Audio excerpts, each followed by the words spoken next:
சூரிய பகவான் ஒளிமுகம் காண அங்கு கற்பக தருவின் நெற்றியில் மலரும்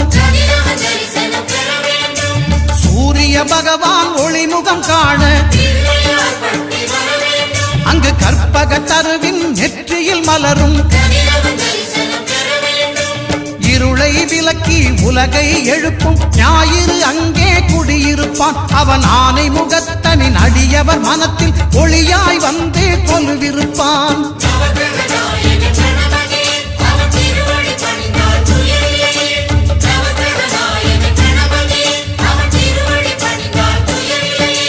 ஒன்பது கோளும் ஒன்றாய் காண